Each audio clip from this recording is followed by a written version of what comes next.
नमस्कार दोस्तों, डेट आज की देखो 27 मई 2024 है और स्वागत है आपका एटोरियल डिस्कशन में। आज का कोट पहले हम देख लेते हैं क्या है। आइजनहावर का कोट है। आइजनहावर देखो यूएसए के 34th प्रेसिडेंट थे और प्रेसिडेंट बनने से पहले ये यूएस आर्मी में 5 स्टार जनरल थे।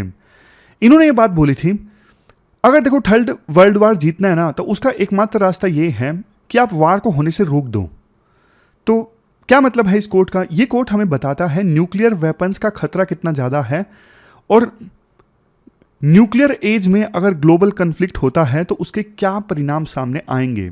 आसान भाषा में आपको बताता हूं। देखो सेकेंड वर्ल्ड वार में ना यूएस ने अगस्त 1945 में हिरोशिमा और नागासाकी पे एटॉमिक बॉम्ब गिराए। लाखों लोगों की जान चली गई और उन बॉम्ब को गिराने से जो रेडिएशंस निकली उसके इम्पैक्ट तो देखो कई कई सालों तक देखने को मिला। तो उसी समय ये साफ हो गया था कि न्यूक्लियर वेपन से अगर कोई जंग लड़ी गई तो इसका परिणाम जो है, इसका इम्पैक्ट जो है वो मानव सभ्यता के लिए बहुत ज़्यादा भयानक होगा। तो फिर देखो कोल्ड वार स्टार्ट हो गया। यूएसए और यूएसएसआर के बीच में रेस स्टार्ट हो गई, कौन ज़्यादा न्यूक्लियर वेपन्स प्रोड्यूस करेगा। तो उस समय एक कंसेप्ट निकल के आया था एमएडी मतलब mutually assured destruction. Mutually assured destruction इसका मतलब देखो ये था, अगर दोनों में से एक साइड यूएस या यूएसएसआर में से एक भी साइड अगर न्यूक्लियर वेपन्स का इस्तेमाल करती है ना तो फिर अटैकर जिसने अटैक किया है और डिफेंडर जिसके ऊपर अटैक हुआ है दोनों तबाह हो जाएंगे, क्योंकि जिसके ऊपर अटैक हुआ है फिर बदले में वो भी तो न्यूक्लियर वेपन्स का इस्तेमाल करेगा ना। तो आइजनहावर का जो ये कोट है वो बताता है कि न्यूक्लियर वार में ना कोई भी विजेता नहीं हो सकता। तबाही इतनी ज्यादा होगी न्यूक्लियर वार से कि जीत का कोई मतलब ही नहीं रह जाएगा। इसलिए अगर हमें ह्यूमैनिटी की एग्जिस्टेंस बचानी है तो उसका एकमात्र रास्ता है कि वार को पहले से रोक दो, वार को होने ही ना दो। समझ गए? तो ये कोट है। आज देखो, अच्छा ये स्लाइड्स का कंटेंट गया नहीं, चलो जाएगा नहीं है, नहीं जाएगा। हाँ, आज 3 इश्यूज हम डिस्कस करेंगे। पहला जो इशू है ना आरबीआई वाला, वो देखो मैं आपको बहुत अच्छे से समझाऊंगा और आप बताना भी आपको समझ में आया या नहीं आया।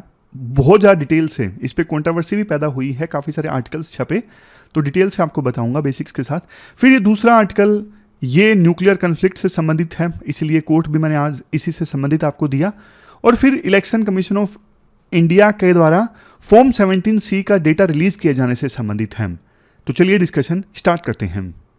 आज की डिस्कशन में सबसे पहले इंपॉर्टेंट आर्टिकल, आरबीआई ने देखो सरकार को जो इतना बड़ा अमाउंट डिविडेंड के रूप में दिया है उस पर थोड़ी कंट्रोवर्सी पैदा हो गई है। अलग अलग जो इकोनॉमी के एक्सपर्ट्स हैं उनकी राय इस इशू पर अलग अलग है।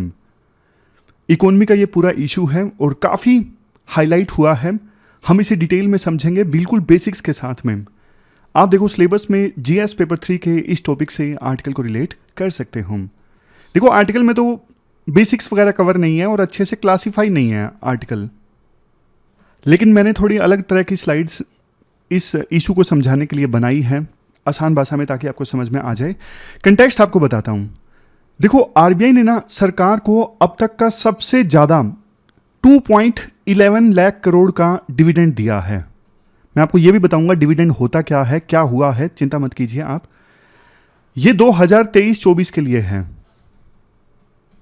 पिछली बार देखो 2018-19 में आरबीआई ने सरकार को 1.76 लाख करोड़ का डिविडेंड दिया था। तो एक क्वेश्चन मैं आपसे पूछना चाहता हूं, डिविडेंड का मतलब क्या होता है? आप एग्जाम्पल की सहायता से समझिए। मान लीजिए आपके पास एक छोटी सी दुकान है और आप उस दुकान के ओनर हो। अब देखो साल के अंत में जब आप हिसाब किताब देखते हो ना तो आपको पता लगता है कि आपकी दुकान ने ना 1 लाख रुपए का प्रॉफिट कमाया है। अब देखो आपको डिसाइड करना है कि आप इस 1 लाख रुपए का क्या करोगे जिसका प्रॉफिट आपने कमाया है। तो आप डिसाइड करते हो कि साल के अंत में जो 1 लाख का प्रॉफिट बना है ना, इसमें से देखो 70,000 तो आप फिर से दुकान में डाल दोगे, यानी दुकान का सामान इंक्रीज कर दोगे, और 30,000 जो है वो आप अपने पर्सनल खर्चे के लिए निकाल लोगे दुकान से। तो 30,000 रुपए जो आपने प्रॉफिट से निकाल लिया बाकी 70,000 रुपये फिर से दुकान में इन्वेस्ट कर दिया सामान वगैरह खरीदने के लिए, तो ये 30,000 जो आपने प्रॉफिट से निकाला है ना, ये है डिविडेंड। अब देखो नेक्स्ट क्वेश्चन आपके मन में ये आना चाहिए कि आरबीआई ने फिर डिविडेंड जो है सरकार को क्यों दिया है? क्योंकि देखो सरकार ही तो आरबीआई की मालिक है ना। आरबीआई की 100% ओनरशिप जो है वो सरकार के पास में है। तो सरकार और आरबीआई हर साल आपस में तय करते हैं कि आरबीआई की कमाई का, यानी आरबीआई ने एक साल में जो प्रॉफिट कमाया है उसमें से कितना % हिस्सा आरबीआई के पास रहेगा और कितना % हिस्सा सरकार को दे दिया जाएगा। सरकार को जो पैसा मिलता है वो डिविडेंड है। तो मान लीजिए आरबीआई को 3 लाख करोड़ की कमाई हुई, एग्जाम्पल है, मान लीजिए आरबीआई को 3 लाख करोड़ की कमाई हुई, तो अगर वो इसमें 2 लाख करोड़ खुद के पास रख ले और 1 लाख करोड़ रुपए सरकार को दे दे, तो 1 लाख करोड़ रुपए सरकार का डिविडेंड हुआ। लेकिन देखो एक क्वेश्चन अभी आपके मन में ये आना चाहिए कि सर ये तो बताओ आरबीआई पैसा कमाता कैसे है? आरबीआई हमने तो सुना था ये सेंट्रल बैंक है, क्या ये पैसे भी कमाता है, बिजनेस भी करता है ये? देखो आरबीआई ना कई सारे सोर्सेज से पैसा कमाता है। सबसे पहले फॉरेन करेंसी में इन्वेस्टमेंट। आपको पता है आरबीआई जो है फॉरेन एक्सचेंज रिजर्व मेंटेन करता है। हमने सैटरडे को जो गोल्ड वाला आर्टिकल डिस्कस किया था उसमें भी मैंने आपको बताया था कि आरबीआई जो है उसका अभी फॉरेन एक्सचेंज रिजर्व $600 बिलियन के आसपास का है, जिसमें वो गोल्ड रखता है, यूएस पाउंड जैसी करेंसी में इन्वेस्ट करता है और एसडीआर भी परचेज करता है। अब देखो आरबीआई डॉलर परचेज करेगा, इसका मतलब ये नहीं है ना आरबीआई अपने लोकर में डॉलर की गड्डियां रखेगा। डॉलर परचेज करेगा मतलब यूएस का कोई बैंक है वहां पे आरबीआई ने पैसा जमा करके रखा है डॉलर की फॉर्म में, या फिर यूएस सरकार की ट्रेजरीज यानी बॉन्ड परचेज कर लिए आरबीआई ने, तो इससे आरबीआई को इंटरेस्ट मिलेगा ना। डॉलर के फॉर्म में पैसा जमा है यूएस के बैंक में आरबीआई का, तो उस पर इंटरेस्ट मिलेगा, एफडी वगैरह करवा के रखी है। इसके अलावा यूएस के बॉन्ड परचेज कर रखे हैं, यूएस सरकार के बॉन्ड, तो उस पर भी पैसा मिलेगा, रिटर्न मिलेगा। तो ये पहला सोर्स है। दूसरा सोर्स जहां से आरबीआई पैसा कमाती है, प्री के लिए भी इंपॉर्टेंट है जो मैं समझा रहा हूं। दूसरा आरबीआई पैसा कमाती है करेंसी ट्रेडिंग से। जैसे देखो आपको बताऊं, आरबीआई ना रुपये की वैल्यू को स्टेबल रखने के लिए डॉलर कभी बेच देती है, कभी खरीद लेती है। जैसे देखो रुपये की वैल्यू अगर डॉलर के मुकाबले में कम हो रही है, यानी रुपये कमजोर हो रहा है, तो मार्केट से डॉलर विड्रॉ कर लिए, और अगर रुपये की वैल्यू बढ़ रही है डॉलर के मुकाबले में, तो मार्केट में ज़्यादा डॉलर डाल दिए। मतलब डॉलर परचेज करता रहता है, बेचता रहता है आरबीआई। क्यों? क्योंकि रुपये की वैल्यू जो है वो आरबीआई स्टेबल रखना चाहता है। ना ये चाहता है रुपये की वैल्यू बहुत ज़्यादा बढ़े और ना ही चाहता है बहुत ज़्यादा घटे। तो इस चक्कर में ना आरबीआई को फ़ायदा होता है। जैसे एग्जाम्पल के तौर पे 2023-24 में ना आरबीआई ने 194 बिलियन डॉलर्स परचेज किए, यानी इतने के डॉलर्स परचेज किए, और बेचे कितने के 153 बिलियन डॉलर्स के डॉलर जो हैं वो बेच दिए आरबीआई ने। अब खरीदे सस्ते थे 70 रुपये पर डॉलर के हिसाब से, बेचे 75 रुपये पर डॉलर के हिसाब से, तो इसमें आरबीआई को फ़ायदा हो जाता है। अब मैं आपको तीसरा सोर्स बताता हूँ। जैसे देखो देसी एसेट्स हैं। देसी एसेट्स मतलब आपको पता है आरबीआई बैंकर्स ऑफ बैंक है। मतलब अलग अलग जो बैंक है ना, जैसे एसबीआई, आईसीआईसीआई, एचडीएफसी, उनको भी रेपो रेट पे आरबीआई जो है वो कर्ज देता है। तो इंटरेस्ट लेता है ना, मुफ्त में थोड़ी ना बैंकों को ब्याज लोन देता है आरबीआई। बैंकों को लोन देता है तो उस पर इंटरेस्ट लेता है आरबीआई। यहां से भी आरबीआई को कमाई होती है। एक क्वेश्चन आपके मन में फिर से आना चाहिए, चलो कमाई होती है आरबीआई को, प्रॉफिट होता है, आरबीआई वो प्रॉफिट खुद ही क्यों नहीं रख लेता, सरकार को क्यों देता है? वो बात चलो ठीक है कि आरबीआई की ओनरशिप तो सरकार के पास में है, बट देखो आरबीआई प्रॉफिट रख के करेगा भी क्या? क्योंकि आरबीआई का काम प्रॉफिट कमाना नहीं है। आरबीआई को जो मेन ऑब्जेक्टिव दिया गया है ना, वो ये दिया गया है कि भाई आप रुपये की वैल्यू को स्टेबल रखो, ना ज़्यादा बढ़ने दो ना ज़्यादा घटने दो। आरबीआई को काम दिया हुआ है कि आप इन्फ्लेशन को कंट्रोल में रखो, 2 से 6% के दायरे में रखो। इसके लिए समय समय पे मॉनेटरी पॉलिसी में बदलाव होते रहते हैं। आरबीआई को काम दिया हुआ है कि आप इकोनॉमी को स्टेबल रखो। श्रीलंका जैसे हालात नहीं पैदा होने चाहिए। ऐसा नहीं कि हमारे देश का जो फॉरेक्स रिजर्व है वो खाली हो जाए। आरबीआई को काम दिया हुआ है कि आप इकोनॉमिक ग्रोथ में भी कंट्रीब्यूट करो। तो आरबीआई के ये काम है मेन, ना कि आरबीआई का मेन काम है प्रॉफिट कमाना। इसलिए देखो आरबीआई एक्ट के हिसाब से आरबीआई को हर साल अपना जो सरप्लस है ना वो सरकार को देना होता है। लेकिन सरकार को देने से पहले आरबीआई अपने खर्चे और इमरजेंसी फंड्स के लिए पैसे बचा लेती है, और सरकार को पैसा मिल जाता है आरबीआई से, तो सरकार उस पैसे का अपने खर्चे के लिए इस्तेमाल करती है। और इसके देखो फायदे नुकसान दोनों हैं। आरबीआई सरकार को डिविडेंड देती है ना, इसके फायदे और नुकसान दोनों हैं। पहले हम पॉजिटिव एस्पेक्ट्स डिस्कस करेंगे, उसके बाद जो नेगेटिव एस्पेक्ट्स हैं उनकी भी बात करेंगे। पहला पॉजिटिव एस्पेक्ट ये है फिस्कल स्पेस। मतलब देखो आरबीआई से पैसा मिल गया सरकार को, तो सरकार की जो इनकम है वो जीडीपी के मुकाबले में 0.3% एकदम से बढ़ गई। 2 लाख करोड़ आरबीआई से मिला तो सरकार की इनकम एकदम से बढ़ गई। अब सरकार के पास ना ज़्यादा फिस्कल रिसोर्सेज अवेलेबल हैं। सरकार हेल्थ पे, एजुकेशन पे और जो बिल्कुल इंफ्रास्ट्रक्चर है उन पे ज़्यादा खर्चा कर सकती है। एग्जाम्पल के लिए सरकार अब देखो रूरल एरियाज़ में नए स्कूल, हॉस्पिटल, नई सड़कें, ट्रांसपोर्ट सेक्टर में सुधार कर सकती है। इससे लोगों का जो लिविंग स्टैंडर्ड है वो और ज़्यादा इम्प्रूव होगा और एम्प्लॉयमेंट के ज़्यादा जो अवसर हैं वो पैदा होंगे। मतलब ओवरऑल इससे डेवलपमेंट आएगा, क्योंकि आरबीआई से सरकार को अब ज़्यादा पैसा मिल गया है तो सरकार की इनकम बढ़ गई है। ये पहला फ़ायदा। अब बात करते हैं दूसरे फायदे की। दूसरा फायदा क्या होगा? कर्ज सस्ता होगा। देखो मैं आपको बताता हूं कैसे सस्ता होगा। क्योंकि देखो हर साल ना क्या होता है, सरकार की उतनी आमदनी नहीं होती जितना सरकार खर्चा कर देती है, तो जो फर्क रह जाता है वो होता है फिस्कल डेफिसिट। मतलब सरकार की आमदनी है 100 रुपये लेकिन सरकार ने खर्चा कर दिया 103 रुपये, तो ये 3 रुपये का जो गैप है ना, इसे हम बोलते हैं फिस्कल डेफिसिट, आसान शब्दों में। अब वैसे देखो 3% ऑफ जीडीपी फिस्कल डेफिसिट था, लेकिन अब ये 3% ऑफ जीडीपी जो फिस्कल डेफिसिट है 3 रुपये, ये सरकार कहां से लेती? ये सरकार लोन लेती कहीं ना कहीं से, क्योंकि खर्चा तो ज्यादा कर दिया, आमदनी है नहीं, तो 3 रुपये का सरकार लोन लेती।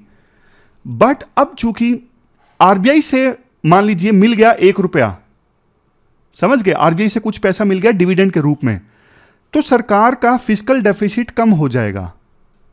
सरकार को फिर अब कम लोन लेना पड़ेगा मार्केट से।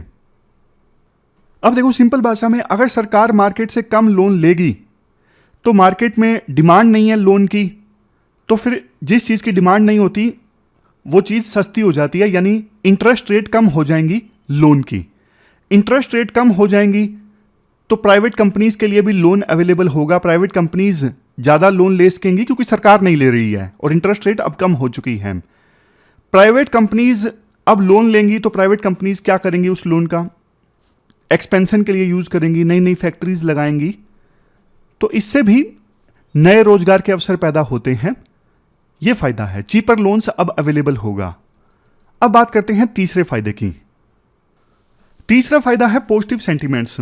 आरबीआई ने देखो इतनी बड़ी रकम सरकार को दी है डिविडेंड के रूप में, सरकार को फायदा हुआ है, उसको ज्यादा इनकम मिली है, तो ना इन्वेस्टर्स का भरोसा भारत की इकोनॉमी पे और ज्यादा बढ़ेगा। जब से ये खबर आई है, आपने देखा होगा शेयर मार्केट में काफी तेजी देखी गई है, तो इन्वेस्टर्स ने इसे भारत की इकोनॉमी की स्टेबिलिटी के रूप में देखा है और माना है कि भारत की इकोनॉमी का जो भविष्य है वो अच्छा है। तो ये हमने सारे पॉजिटिव एस्पेक्ट्स की बात की। अब देखो नेगेटिव एस्पेक्ट्स की भी बात करते हैं। सबसे पहली चीज आरबीआई की इंडिपेंडेंस। कुछ इकोनॉमिस्ट को डर यह है कि हर साल अगर देखो आरबीआई के ऊपर यह प्रेशर रहेगा कि हमें ज्यादा पैसा सरकार को देना है, तो आरबीआई की जो इंडिपेंडेंस है वो धीरे धीरे कम हो जाएगी और आरबीआई को ना ऐसे फैसले लेने में झिझक हो सकती है जिससे आरबीआई की कमाई कम हो। मैं आपको एग्जांपल देता हूं। अगर देखो सरकार बार बार पैसा मांगती है तो आरबीआई ना वो बॉन्ड परचेज नहीं करेगी जिस पे इंटरेस्ट रेट कम है, क्योंकि आरबीआई को लगेगा यार ये बॉन्ड परचेज करे तो फिर हमें कम इनकम मिलेगी, कम इंटरेस्ट रेट मिलेगा, कम ब्याज मिलेगा, और हमें तो सरकार को पैसा देना है, सरकार हमसे मांग रही है। तो आरबीआई, जैसा हमने शुरुआत में बोला, वैसे देखो प्रॉफिट पे ध्यान नहीं देती, उन सब चीज़ों पे ध्यान देती है, रुपये की वैल्यू को स्टेबल रखना, इन्फ्लेशन को कंट्रोल करना। लेकिन बार बार अगर सरकार पैसा मांगेगी तो आरबीआई का ध्यान इन सब चीज़ों से हट के प्रॉफिट कमाने पे ज़्यादा हो जाएगा, क्योंकि उसके ऊपर सरकार का प्रेशर होगा कि हमें सरकार को पैसा देना है। तो आरबीआई के जो डिसीजन हैं वो बायस्ड हो जाएंगे पैसा कमाने के तरफ, बजाय कि इकोनॉमी के हित में। अब नेक्स्ट है इन्फ्लेशन रिस्क। देखो आरबीआई का पैसा बाजार में ना, अब आपको पता है, एक्स्ट्रा कैश डालता है। आरबीआई ने सरकार को दिया, सरकार खर्चा करेगी तो मार्केट में एक्स्ट्रा नकदी आ गई ना, एक्स्ट्रा कैश आ गया। अगर देखो सरकार इस पैसे का इस्तेमाल करती है फॉर एग्जांपल पॉपुलिस्ट स्कीम्स चलाने में, जैसे सरकार ने बोल दिया कि हम फ्री बिजली देंगे, फ्री पानी देंगे, तो लोगों का पैसा बचेगा, यानी लोगों के पास में ज़्यादा पैसा है खर्च करने के लिए। क्योंकि मान लीजिए पहला 1,000 रुपये का बिल आता था और सरकार ने अब बिजली फ्री कर दी, तो 1,000 रुपये एक्स्ट्रा बचे महेश के पास में, किसी पर्सन के पास में, तो महेश उस 1,000 रुपये को मार्केट में खर्च करेगा। लेकिन देखो प्रोडक्ट की जो अवेलेबिलिटी है, सप्लाई है, वो तो नहीं बढ़ी ना। तो ये वो वाली सिचुएशन हो जाएगी, ज़्यादा पैसा कम प्रोडक्ट्स को चेज कर रहा है, ज़्यादा पैसा कम प्रोडक्ट्स को चेज कर रहा है, तो इसका मतलब रेट ज़्यादा, प्रोडक्ट्स के रेट ज़्यादा। समझ गए? किसी चीज़ की डिमांड ज़्यादा है, सप्लाई कम है, तो उस चीज़ के रेट बढ़ जाते हैं, यानी इन्फ्लेशन ज़्यादा हो जाती है। अब तीसरी चीज़ देखिए, इंपैक्ट ऑन फाइनेंशियल स्टेबिलिटी। अब कल को देखो इकोनॉमिक सिचुएशन मान लीजिए खराब हो गई, तो ना आरबीआई को भी बैंकों की मदद करने के लिए एक रिजर्व चाहिए। कोविड के समय हमने देखा। लेकिन अगर देखो सारा प्रॉफिट जो है वो आरबीआई सरकार को देगी, सारा तो नहीं है, मतलब एक मेजर हिस्सा सरकार को दे देगी डिविडेंड के रूप में, तो आरबीआई के पास में कम इमरजेंसी रिजर्व बचेगा, और इससे इमरजेंसी की सिचुएशन में आरबीआई के पास में पैसा कम होगा बैंकों को देने के लिए, और इससे हमारी इकोनॉमी की जो स्टेबिलिटी है वो प्रभावित हो सकती है। अब देखो यहाँ पे ना थोड़ी सी और इन्फॉर्मेशन मैं आपको देना चाहता हूँ। 2018 में ना आरबीआई और सरकार के बीच में विवाद हुआ था। क्यों? क्योंकि सरकार ने ना आरबीआई से उसके फॉरेन एक्सचेंज रिजर्व का एक हिस्सा मांग लिया था, और आरबीआई ने इस पे ऑब्जेक्शन रेज किया था, ये कहते हुए कि हमें एक्स्ट्रा रिजर्व रखना जरूरी है, ताकि जब इकोनॉमिक सिचुएशन खराब हो तो तब उस एक्स्ट्रा रिजर्व को यूज किया जा सके। तो उस समय ना सरकार ने कमेटी बनाई थी, बिमल जालान कमेटी। अब बिमल जालान कमेटी ने ना एक फ्रेमवर्क सुझाया था, इकोनॉमिक कैपिटल फ्रेमवर्क, ईसीएफ। ये प्री में यूपीएससी पूछे तो सरकार और आरबीआई के बीच में विवाद को सुलझाने के लिए इकोनॉमिक कैपिटल फ्रेमवर्क बनाया था बिमल जालान कमेटी ने। इसमें यह कहा गया था कि आरबीआई को ना अपने कुल रिजर्व बैलेंस शीट का 20 से 24.5% होना जरूरी है, जिसमें देखो रिवैल्यूएशन रिजर्व भी आ जाएगा और कॉन्टिंजेंट रिस्क बफर भी शामिल है। मतलब आरबीआई की अगर किसी साल कमाई बहुत बढ़ जाए तो वह अपने कोर रिजर्व को छुए बिना सरकार को ज़्यादा पैसा दे सकती है। अगर आप में से किसी को डाउट है कि सर ये कंटिंजेंट रिस्क बफर क्या होता है, ये तो बताओ। अचानक से देखो कोई थ्रेट आ गई, फिजिकल सिचुएशन खराब हो गई, तो उससे निपटने के लिए आरबीआई को ना अपने बैलेंस शीट का 5.5 से लेके 6.5% अपने पास रखना होता है। तो ये होता है contingent risk buffer, economic situation खराब हो तो उससे निपटने के लिए। अब लास्ट में देखो वे फॉरवर्ड की बात करते हैं। देखो आरबीआई ने जो डिविडेंड सरकार को दिया है, जाहिर तौर पे सरकार के लिए तो एक बड़ा गिफ्ट है, लेकिन ध्यान ये रखा जाए कि ये ना आदत ना बन जाए। सरकार आरबीआई के पैसों पर हर साल डिपेंड नहीं हो सकती। ऐसे तो सरकार हर साल आरबीआई से पैसा मांगने लगेगी। तो ये सजेशंस देते हैं राइटर कि सबसे पहले ना आप आरबीआई की जो ऑटोनमी है वो मेंटेन रखो। आरबीआई की जो इंडिपेंडेंस है वो कॉम्प्रोमाइज़ नहीं होनी चाहिए। मॉनेटरी पॉलिसी अच्छे से लेकर आना ताकि इन्फ्लेशन कंट्रोल में रहे, ये सब आरबीआई के मेन काम हैं। अगर प्रॉफिट कमाना सरकार का मेन, ये आरबीआई का मेन काम हो गया तो फिर तो दिक्कत हो जाएगी, फिर कोर कामों से आरबीआई का ध्यान हट जाएगा। और दूसरा, सरकार को ये हिदायत देते हैं राइटर कि ये देखो रोज़ का पैसा नहीं है, इसको सरकार अच्छे से इस्तेमाल करे इंफ्रास्ट्रक्चर बढ़िया करने में, और आप लॉन्ग टर्म ग्रोथ पे स्पेंड करो, एम्प्लॉयमेंट जनरेट करने पे आप स्पेंड करो, इकोनॉमी को आप मजबूत करो, ना कि जो फ्री वाली स्कीम्स हैं वो चलाओ। और सबसे लास्ट में ये सजेशन दिया जाता है कि ना आप कॉम्प्लेसेंट मत हो। वैसे देखो ये जो आरबीआई की कमाई ज़्यादा हुई है वो इसलिए हुई क्योंकि इंडिया की इकोनॉमी ने अच्छा परफॉर्म किया 2023-24 में, ग्लोबल इकोनॉमी ने अच्छा परफॉर्म किया। बट देखो ग्लोबल इकोनॉमिक सिचुएशन ना अब थोड़ी ख़राब हो रही है, हालांकि इंडिया की इकोनॉमी सही से चल रही है। बट देखो इंडिया की सिचुएशन ना एकदम से चेंज भी हो सकती है, तो इसलिए आरबीआई को पहले से तैयार रहना चाहिए और अपने जो कोर ऑब्जेक्टिव्स है ना उनको नहीं भूलना चाहिए। तो ये मेन हिदायत है राइटर की। तो कैसा लगा आपको ये पूरा आर्टिकल, पूरा इशू जो हमने आसान शब्दों में समझा? आप कमेंट बॉक्स में बताइए। चलते हैं आगे। इसके बाद नेक्स्ट आर्टिकल एम के नारायणन का, जो पहले देखो नेशनल सिक्योरिटी एडवाइजर रह चुके हैं, ग्लोबल न्यूक्लियर कन्फ्लिक्ट से संबंधित है। आप ना सिलेबस में जीएस पेपर 2 के इन टॉपिक्स से आर्टिकल को रिलेट कर सकते हो। देखो जब भी कोई मेजर वार स्टार्ट हो जाता है ना, तब ये एहसास होता है कि वार स्टार्ट होने से पहले जो बड़े बड़े देशों के लीडर्स थे ना, वो वार को रोकने में असफल साबित हुए। जैसे सेकेंड वर्ल्ड वार जब हुआ तो बड़े देशों के जो लीडर्स थे ना, जैसे यूके के लीडर, फ्रांस के लीडर, वो देखो हिटलर को अपीज कर रहे थे, उसकी मांगों को स्वीकार करते जा रहे थे, जिससे हिटलर का हौसला बढ़ता गया और रिजल्ट क्या निकला? Second world war. अभी ना एक बार फिर से बार बार अलग अलग लीडर्स के द्वारा ये आवाज़ उठाई जा रही है कि न्यूक्लियर वार का खतरा है, न्यूक्लियर वार का खतरा है, बट विभिन्न देश इसे सीरियस नहीं ले रहे थे। लेकिन अब ना फ्रांस के जो राष्ट्रपति हैं मैक्रोन, इन्होंने एक बार फिर से बोला है कि देखो न्यूक्लियर एनहाइलेशन, मतलब न्यूक्लियर वार जब सब कुछ बर्बाद कर देगा, क्या तब विभिन्न देशों के लीडर्स जागेंगे? क्योंकि वो अभी नहीं जाग रहे हैं, अभी न्यूक्लियर थ्रेट को हल्के में लिया जा रहा है। तो जब फ्रांस के राष्ट्रपति मैक्रोन ने ये स्टेटमेंट दी ना, तो इसे यूरोपियन लीडर्स ने थोड़ा सीरियसली लिया और माना विभिन्न यूरोपियन कंट्रीज के लीडर्स ने कि पुतिन की जो न्यूक्लियर थ्रेट की धमकी है, इसे देखो हल्के में नहीं लेना चाहिए। जैसे सेकेंड वर्ल्ड वार से पहले हिटलर की जो धमकियां थी उन्हें हल्के में लिया गया था, और फ्रांस के राष्ट्रपति बार बार न्यूक्लियर वार को लेके आगाह कर रहे हैं। फ्रांस के पास देखो सबसे बड़ा न्यूक्लियर आर्सलन है यूरोप में, मतलब सबसे ज़्यादा न्यूक्लियर वेपन्स हैं यूरोप में फ्रांस के पास में, तो बल्कि सीरियस लेना और भी ज़्यादा बनता है।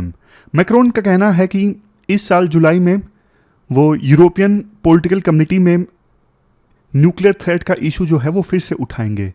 बट देखो कुल मिला के बात ये है, क्यूबन मिसाइल क्राइसिस जो 1962 में आए थे, उस समय यूएसए और यूएसएसआर बिल्कुल आमने सामने थे, न्यूक्लियर वार स्टार्ट होने का खतरा था, क्योंकि यूएसएसआर ने क्यूबा में मिसाइल्स तैनात की थी और यूएसए का कहना था कि इनसे हमें खतरा है, आप इन्हें हटा लो। तो उस समय लग रहा था कि न्यूक्लियर कन्फ्लिक्ट स्टार्ट होने वाला है। उसके बाद अब ऐसी मूवमेंट आई है कि न्यूक्लियर कन्फ्लिक्ट का खतरा लग रहा है, हालांकि उतना ज़्यादा नहीं जितना क्यूबन मिसाइल क्राइसिस के दौरान लगा था। बट राइटर बोलते हैं आज देखो ग्लोबल इकोनॉमिक सिचुएशन काफ़ी उथल पुथल हो रही है, वर्ल्ड में बहुत सारी प्रॉब्लम्स हैं और छोटे छोटे न्यूक्लियर वेपन्स भी विभिन्न देशों के पास में हैं। यूज़ करने के लिए बड़े वेपन्स की आवश्यकता नहीं, छोटे वेपन्स भी यूज़ किए जा सकते हैं, लेकिन एक बार यूज़ किए गए तो फिर सामने वाला देश और बड़े न्यूक्लियर वेपन्स यूज़ करेगा। यूक्रेन के पास तो है नहीं, लेकिन वेस्टर्न कंट्रीज़ का क्या रुख होगा अगर रशिया यूक्रेन में न्यूक्लियर वेपन्स, छोटे न्यूक्लियर वेपन्स को यूज़ करता है। मैक्रोन ने बोला देखो आज का जो रशिया है ना वो पहले वाला रशिया नहीं है। यूक्रेन में जब से युद्ध स्टार्ट हुआ है रशिया पूरी तरह से चेंज हो चुका है।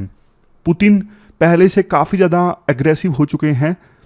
पुतिन ने 9 मई को विक्ट्री डे परेड में एक स्टेटमेंट दी कि हमारी जो न्यूक्लियर फोर्सेस है ना वो हमेशा अलर्ट पे हैं, हम किसी भी प्रकार की वेस्टर्न थ्रेट को टॉलरेट नहीं करने वाले हैं, हम हर मुमकिन कोशिश करेंगे कि ग्लोबल क्लैश को बचाया जा सके, प्रिवेंट किया जा सके, लेकिन कोई हमें धमकी देता रहे वो हम स्वीकार नहीं करेंगे। इवन नवंबर 2023 में पहले रशिया ने कॉम्प्रिहेंसिव टेस्ट बैन ट्रीटी को रेटिफाई किया था। हर प्रकार के न्यूक्लियर टेस्ट को रोक लगाती है ये treaty, comprehensive test ban treaty. Russia ने पहले इसे रेटिफाई किया हुआ था, बट नवंबर 2023 में रशिया ने अपने इस रेटिफिकेशन को कैंसिल कर दिया। रशिया ने बोला देखो हमने ये ट्रीटी रेटिफाई की थी यूएस को देखते हुए, क्योंकि यूएस और यूएसएसआर दोनों ने डिसाइड किया था कि दोनों इस ट्रीटी को साइन कर लेते हैं ताकि और ज़्यादा न्यूक्लियर वेपन्स के हम टेस्ट ना करें। लेकिन हमने तो रेटिफाई कर लिया, यूएसए ने कभी रेटिफाई किया ही नहीं। तो यूएसए ने हमें धोखा दिया, हमसे रेटिफाई करवा लिया, खुद ने नहीं किया, इसलिए हम इस ट्रीटी के रेटिफिकेशन को रिवोक कर रहे हैं। और आप चाइना देख लीजिए, चाइना अपनी न्यूक्लियर प्रोफाइल को लगातार मजबूत कर रहा है, ज़्यादा से ज़्यादा न्यूक्लियर वेपन्स का टेस्ट अभी चाइना कर रहा है। और चौथा, एयरक्राफ्ट कैरियर भी कंप्लीट करने वाला है चाइना। इसके बाद राइटर ये बोलते हैं देखो एक टेम्पलेट है जिसका यूज़ करना चाहिए न्यूक्लियर कंट्रीज़ के बीच में बातचीत करवाने के लिए और शांति स्टैब्लिश करवाने के लिए। जैसे इंडिया और यूएसए के बीच में ना न्यूक्लियर डील साइन हुई थी। ये डील इसलिए इंपॉर्टेंट है क्योंकि डील से पहले इंडिया ने ना तो एनपीटी साइन की थी, न्यूक्लियर प्रोलिफरेशन ट्रीटी, ना ही इंडिया ने सीटीबीटी साइन की थी। बावजूद इसके यूएस ने इंडिया के साथ ये डील साइन की। और तो और इंडिया ने 1998 में न्यूक्लियर एक्सपेरिमेंट भी किए थे, न्यूक्लियर वेपन टेस्ट किया था। तो इंडिया ने ना काफ़ी सारी बातें मानी थी यूएस की, तब जाके यूएस ने ये डील इंडिया के साथ साइन की। इंडिया ने जैसे माना कि इंटरनेशनल जो एटॉमिक एनर्जी एजेंसी है ना, उसके ऑफिशियल्स कभी भी हमारी न्यूक्लियर साइट्स पे आ सकते हैं, चेक कर सकते हैं कि हम न्यूक्लियर वेपन फर्दर तो नहीं बना रहे हैं। इंडिया ने सेल्फ मोरेटोरियम इस्टेब्लिश कर दिया कि हम और ज़्यादा न्यूक्लियर वेपन्स का टेस्ट अब नहीं करेंगे। इसके अलावा इंडिया ने और भी कंडीशंस मानी एक्सपोर्ट कंट्रोल वाली, तब जाके यूएस ने बोला कि अब हम आपका साथ देंगे, हम एनएसजी न्यूक्लियर सप्लायर ग्रुप इसमें आपकी मेंबरशिप की वकालत करेंगे और जो भी न्यूक्लियर सपोर्ट आपको चाहिए हमसे, हम आपको प्रोवाइड करेंगे। उसके बाद तो देखो इस डील के बाद तो इंडिया और यूएस के जो रिलेशंस है ना बहुत मजबूत हो गए हैं। आज के समय में इंडिया यूएस का एक मेजर पार्टनर है टेक्नोलॉजी के क्षेत्र में, डिफेंस के क्षेत्र में। दोनों देश कोऑपरेट करते रहते हैं चाइना के अगेंस्ट। क्वाड में दोनों देश शामिल हैं। लेकिन शुरुआत कब हुई थी? शुरुआत हुई थी न्यूक्लियर डील से। तो राइटर कहते हैं ये जो न्यूक्लियर डील साइन हुई ना, इससे दोनों देशों के बीच में ना ट्रस्ट पैदा हो गया, भरोसा पैदा हो गया। तो जो ट्रस्ट इंडिया और यूएस के बीच पैदा हुआ इस डील के बाद, वही ट्रस्ट, वही भरोसा हमें चाहिए विभिन्न देशों के बीच में, खास करके जो न्यूक्लियर पावर्ड कंट्रीज हैं उनके बीच में, ताकि इन वेपन्स को यूज करने की जो संभावना है उसे खत्म किया जा सके। पॉइंट यही है, आप इस थ्रेट को ना, न्यूक्लियर थ्रेट को सीरियस लो, इसे हल्के में मत लो, जैसे हिटलर की बातों को हल्के में लिया था। और सही टेम्पलेट है इंडिया यूएस न्यूक्लियर डील, इसे यूज करना चाहिए यूएस रशिया को आपस में न्यूक्लियर वेपन्स को कम करने के लिए। तो ये पूरा आर्टिकल हमने डिस्कस किया, चलते हैं आगे। इसके बाद नेक्स्ट आर्टिकल देखो, फॉर्म 17C से संबंधित कंट्रोवर्सी के बारे में है। आप सिलेबस में जीएस पेपर सेकंड के इस टॉपिक से आर्टिकल को रिलेट कर सकते हो। शुरुआत में आर्टिकल में बोला जाता है देखो 2024 का जो जनरल इलेक्शन है ना, अब बिल्कुल अपने आखिरी पड़ाव में है। एक फेज बाकी है, 1 जून को लास्ट फेज के इलेक्शन होंगे और शनिवार को 8 स्टेट्स और यूनियन टेरिटरीज में 58 लोकसभा सीट्स को लेकर इलेक्शन हुए। ये सब चीज़ें इंपॉर्टेंट नहीं है, मतलब एग्ज़ाम के लिए कहाँ पे कितना वोटिंग परसेंटेज रहा, तो ये सब मैं आपको नहीं बताने वाला हूँ क्योंकि आपका टाइम मेरे लिए बहुत ज़्यादा कीमती है। लेकिन जो चीज़ आपके लिए इंपॉर्टेंट है, जो प्री में यूपीएससी पूछ सकती है, वो मैं आपको बताता हूँ। फॉर्म 17C को लेके एक कंट्रोवर्सी पैदा हो गई, ये यूपीएससी प्री में पूछ सकती है। फॉर्म 17C है क्या? ये देखो एग्जाम से रिलेटेड एक बहुत इंपॉर्टेंट इलेक्टोरल डॉक्यूमेंट है। फॉर्म 17C में ना हर एक पोलिंग बूथ पर कितने वोट कास्ट किए गए उसका ना डिटेल्ड ब्यौरा होता है और हर एक बूथ पर वोटिंग के बाद में ये जो डेटा है ना पोलिंग एजेंट्स को भी दिया जाता है, ताकि देखो जब वोटों की गिनती होगी तो जो पोलिंग एजेंट हैं अलग अलग पॉलिटिकल पार्टीज़ के, उनको भी तो पता होना चाहिए ना कि वोटिंग वाले दिन मान लीजिए 1015 वोट्स पोल हुए थे, अब गिनती वाले दिन, काउंटिंग वाले दिन 1015 में से ही अलग अलग कैंडिडेट्स को वोट मिले हैं। पता लगे जिस दिन वोटिंग हुई थी उस दिन वोट पोल हुए 1045, लेकिन काउंटिंग वाले दिन वोट मिले सिर्फ 1015। ऐसा नहीं होना चाहिए। तो फॉर्म 17C में सारी इंफॉर्मेशन होती है, एक बूथ पे कितने वोट पोल हुए, और वो सारी इंफॉर्मेशन पोलिंग एजेंट्स जो होते हैं अलग अलग पॉलिटिकल पार्टीज के, उनको भी दे दी जाती है। समझ गए? सिंपल भाषा में हर एक बूथ पे जितने वोट पोल हुए सबका लेखा जोखा मेंटेन किया जाता है फॉर्म 17C की मदद से। तो हुआ ये, बेसिक्स हमने डिस्कस कर लिया। हुआ ये, कुछ पिटिशनर्स ने ना सुप्रीम कोर्ट में एक पिटीशन डाल दी, और पिटीशन डाल के बोला कि इलेक्शन कमीशन ऑफ इंडिया को सुप्रीम कोर्ट आदेश दे कि इलेक्शन कमीशन ऑफ इंडिया सभी जो फॉर्म 17C है ना वो रिलीज कर दे, ताकि हर एक बूथ पे कितना पोलिंग हुई वो सारा का सारा डेटा जो है पब्लिक डोमेन में आ जाए। समझ गए? वैसे इलेक्शन वाले दिन जो ऑफिसर्स इलेक्शन कंडक्ट करवाते हैं वो अलग अलग पॉलिटिकल पार्टीज के एजेंट्स को फॉर्म 17C की एक कॉपी देते हैं, लेकिन पिटिशनर ने ये मांग की सुप्रीम कोर्ट से कि supreme court election commission of India को आदेश दे कि आप ना सारा एक साथ ही रिलीज कर दो ना फॉर्म 17C अपनी वेबसाइट पे, ताकि पता लग जाए सभी को कि किसी कंस्टिट्यूएंसी के किसी बूथ पे कितने वोट पोल हुए हैं। बट इलेक्शन कमीशन ने ना इस चीज़ का विरोध किया, और विरोध में ये बोला, इलेक्शन कमीशन ने बोला कि देखो कुछ जो लोग हैं ना जानबूझ के इलेक्टोरल प्रोसेस को बदनाम करने की कोशिश कर रहे हैं, बार बार क्वेश्चंस उठाते हैं, माहौल ख़राब करने की कोशिश कर रहे हैं, और इसलिए सुप्रीम कोर्ट हमें आदेश ना दे फॉर्म 17C का डेटा रिलीज़ करने के लिए। मुझे तो हैरानी हुई, दिक्कत थी क्या इलेक्शन कमीशन ऑफ इंडिया को? इलेक्शन कमीशन ऑफ इंडिया बोल देता कि हाँ हम रिलीज़ कर रहे हैं, मतलब वैसे भी हमने दे ही दिया है और ट्रांसपेरेंसी के लिए हम वेबसाइट पे डाल देंगे। पता नहीं क्यों इलेक्शन कमीशन ऑफ इंडिया ने विरोध किया कि ये जो पिटिशनर हैं माहौल ख़राब कर रहे हैं, और सुप्रीम कोर्ट ने मान भी ली बात। सुप्रीम कोर्ट ने बोला कि हम इलेक्शन कमीशन ऑफ इंडिया को आदेश नहीं देंगे फॉर्म 17C से संबंधित डेटा डिस्क्लोज करने के लिए। सुप्रीम कोर्ट का वर्डिक्ट उससे भी ज़्यादा हैरानी वाला है। भाई तुम बोल दो इलेक्शन कमीशन ऑफ इंडिया को कि डेटा रिलीज कर दो, डेटा तो है ही ना ऑलरेडी पोलिंग एजेंट्स के पास में, कंपाइल करके वेबसाइट पे डालना था। लेकिन सुप्रीम कोर्ट ने भी मना कर दिया इलेक्शन कमीशन ऑफ इंडिया को कि हम आदेश नहीं देंगे इनको। एक दिन बाद इलेक्शन कमीशन ऑफ इंडिया ने खुद ही डेटा रिलीज कर दिया। भाई सुप्रीम कोर्ट के अंदर आप मना कर रहे थे कि नहीं हमें आदेश ना दिया जाए, हम नहीं डिस्क्लोज करेंगे, अब एक दिन बाद आपने खुद ही डिस्क्लोज कर दिया फॉर्म 17C से संबंधित डेटा, जो कि करना भी चाहिए था, नॉर्मल सा डेटा है। हैरानी होती है कई बार ये, मतलब क्या करते हैं कोर्ट के अंदर, क्यों विरोध कर देते हैं। तो राइटर का ये कहना है, देखो ये बात सच है कि कुछ लोग ना जानबूझ के इलेक्टोरल प्रोसेस पे, इलेक्शंस पे बार बार क्वेश्चंस उठाते हैं। कभी EVM पे क्वेश्चन रेज कर दिया, कभी दूसरी चीज़ों पे क्वेश्चन रेज कर दिया। कई बार वो क्वेश्चन जेन्यून भी होते हैं। EVM को लेके जो कंसर्न्स थे वो जेन्यून नहीं थे, और जबकि मॉडल कोड ऑफ कंडक्ट को अच्छे से इंप्लीमेंट नहीं किया गया इलेक्शन कमीशन ऑफ इंडिया के द्वारा, वो कंसर्न्स सही भी हैं।